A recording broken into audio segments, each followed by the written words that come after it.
నిజామాబాద్ జిల్లా బోధన్ మహాలక్ష్మి కళ్యాణ మండపంలో గురువారం రోజున స్నేహ సొసైటీ ఆధ్వర్యంలో డివిజన్ అధికారులతో సమావేశం నిర్వహించారు. బోధన పాత బస్టాండ్ వద్ద పండ్ల వ్యాపారులకు వేశ్యలకు తలెట్టిన గొడవలకు సంబంధించిన విషయమై ఈ కార్యక్రమం నిర్వహించడం జరిగిందని స్నేహ సొసైటీ ఆర్గనైజర్ తెలిపారు.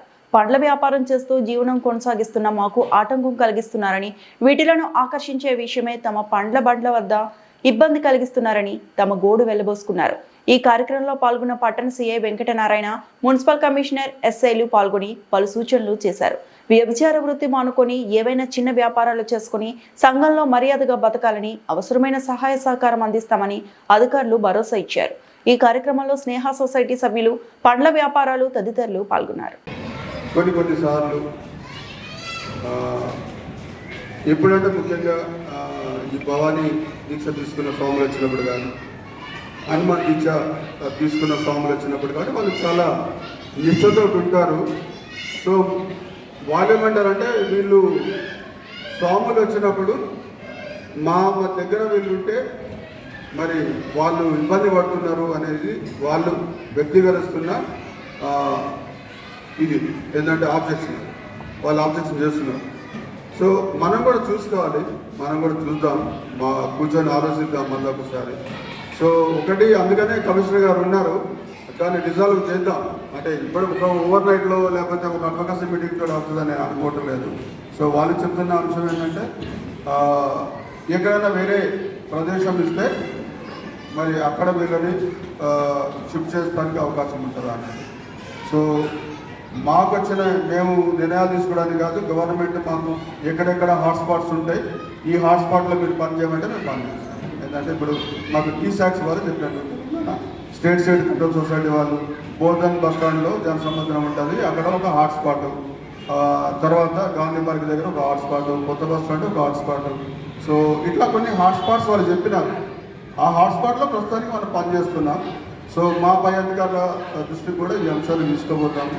సార్ ఇంకొక మాట చెప్పాను, రీహాబిలిటేషన్ అనేది మహిళా సెక్స్ వర్కర్లు ఎవరైనా కానీ అల్టర్నేటివ్ లైవ్లీవుడ్ స్కిల్స్ నేర్చుకొని మరి వాళ్ళు ఎవరైనా వృత్తి మాని ఆ వృత్తిలో పోతామంటే వాళ్ళకి ఏదైనా ప్రభుత్వం నుంచి కావాల్సిన సహాయం ఏదైనా ఉంటే ఆల్రెడీ ప్రయత్నం చేయడం కాదు. 1 year కిందనే మనం ఎంఎస్ఎంఈ నుంచి కేంద్ర ప్రభుత్వం నుంచి కూడా అధికారులు వచ్చాడు మీ దగ్గర ఇక్కడ 2-3 ట్రైనింగ్స్ ప్రోగ్రామ్స్ పెట్టి దాదాపుగా 200 మందికి ట్రైనింగ్ ఇవ్వడం జరిగింది. ఈ 200 మందిలో వాళ్ళు 20% మందికి లోన్స్ ఇస్తారు. సో అందులో మీరు హాజరైన వాళ్ళు ఎంతమందో, హాజరు కాని వాళ్ళు ఎంతమందో తెలియదు. బోధనలో 2 ఎంఎస్ఎంఈ ట్రైనింగ్ ప్రోగ్రామ్ కేంద్ర ప్రభుత్వ సహకారంతో అసిస్టెంట్ డైరెక్టర్ రాజేష్ కుమార్ యాదవ్ బోధన వచ్చి ప్రోగ్రామ్స్ పెట్టిపోయినాడు. మీ అందరికీ ఓరియంటేషన్ ఇచ్చినాడు. ఏమేమి యాక్టివిటీస్ ఉంటాయి, మేము దేనికి లోన్ ఇస్తాము, మహిళలు చేసుకునే ప్రోగ్రామ్స్ ఏముంటాయి, అందులో ఎంఎస్ఎం చేసుకోవడానికి ఏం ప్రోగ్రామ్స్ ఉంటాయి అని చెప్పి పోయింది ఆల్రెడీ. సో దాని నుంచి బడ్జెట్ వస్తే వీళ్ళలో 30 మందిని ఎంపిక చేసి ఈ 30 మందికి ట్రైనింగ్లు ఇవ్వడం జరుగుతుంది. ఎవరైతే వృత్తిని మానుకొని మేము ఆల్టర్నేటివ్ లైవ్లీవుడ్కి పోతాము, మాకు ఇప్పుడు ఏమంటున్నారు వాళ్ళు, వృత్తి మానమంటే మాకు ఆల్టర్నేటివ్ లైవ్లీవుడ్స్ ఏమి లేవు కాబట్టి మేము ఇందులోనే ఉంటాము అంటున్నారు. ఆల్టర్నేటివ్ లైవ్లీవుడ్ స్కిల్స్ నేర్పి గవర్నమెంట్ లోన్ ఇస్తే మరి ఎవరైనా అందులోంచి పునరావాసం పొందడానికి సిద్ధంగా ఉంటే కూడా తప్పకుండా సార్ మా ప్రయత్నాలు ఇప్పుడే కాదు, దాదాపు కొన్ని సంవత్సరాల నుంచి చేస్తున్నాము. నిజామాబాద్లో చాలా ఎక్కువగా చేస్తాం. బోధనలో కూడా 2 ప్రోగ్రాంలు చేసినాం. 200 మంది ట్రైనింగ్ ఇచ్చినాం ఆల్రెడీ సెక్స్ వర్కర్స్కి ఇక్కడ. అందులోంచి దాదాపుగా ఒక 80-40 నుంచి 50 మంది వరకు మేము వాళ్ళకి లోన్స్ ఇస్తానికి ప్రయత్నం చేస్తాము.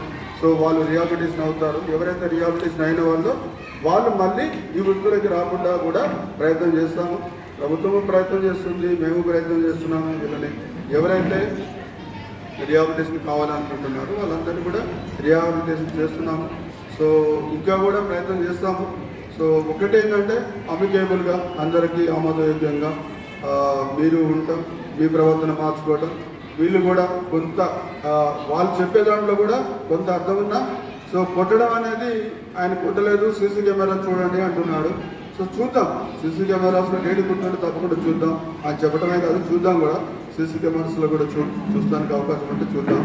బట్ ఏంటంటే ప్రవర్తనలో మార్పులు తీసుకొచ్చుకొని అందరికీ ఆమోదయోగ్యంగా ఉండండి.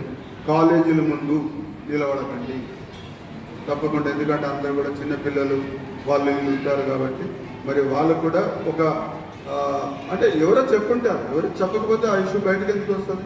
మేము వాళ్ళు అక్కడ నిలబడ్డారు, మేము భయపడ్డామని ఎక్కడో పేరెంట్స్ దగ్గర ఈ చర్చ జరుగుంటుందేమో.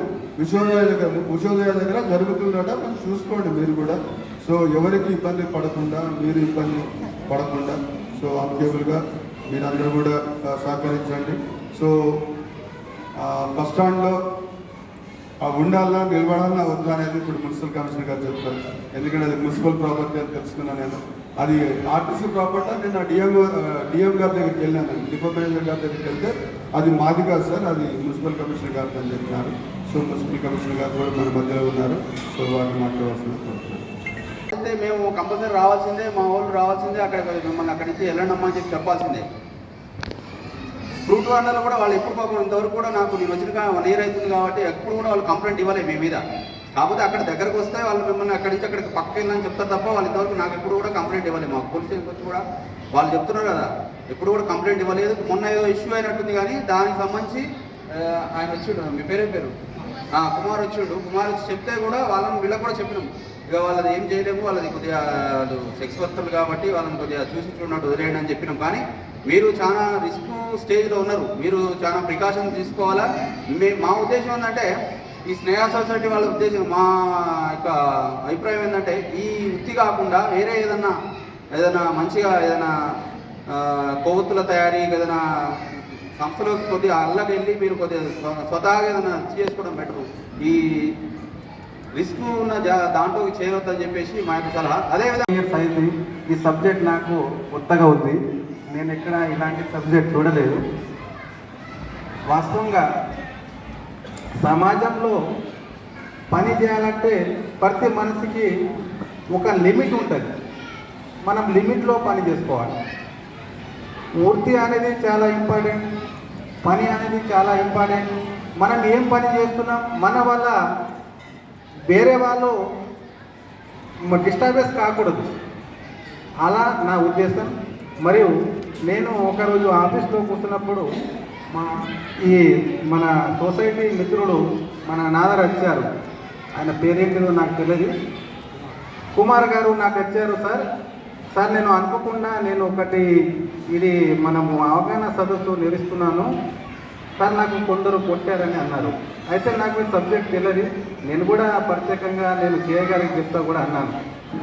కానీ ఇప్పుడు మా మున్సిపాలిటీలో పూడ్చి వెండర్స్ ఉన్నారు కదా, వాళ్ళు కూడా రోడ్డు పై ఆక్యుపై చేసుకున్నారు. నా దృష్టికి వచ్చింది, నేను కూడా ప్రత్యేకంగా ఇప్పుడు టీం పెట్టి ఎక్కడ రోడ్లో మనకు పూడ్స్ షాప్స్ కానీ ఏదైనా ఉంటే తీయడానికి ప్రయత్నం చేస్తున్నా.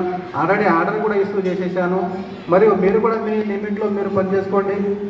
ముఖ్యంగా మీరు కూడా, నా ఉద్దేశం ఏంటంటే ఎక్కడ కాలేజీలో నిలబడడం కానీ, బస్టాండ్లో నిలబడడం కానీ, సహజంగానే మీ ఉద్దేశం మంచిగా కావచ్చు, కానీ నా ఉద్దేశం అయితే మంచిగా లేదు. ఎగ్జాంపుల్, నేను ఒక డ్యూటీ చేసి వస్తాను, నాతో పాటు నా పిల్లలు ఉంటారు. మీరు ఒక 10 మంది నిలబడితే కొంచెం బాగా ఉండదేమో నా ఉద్దేశం.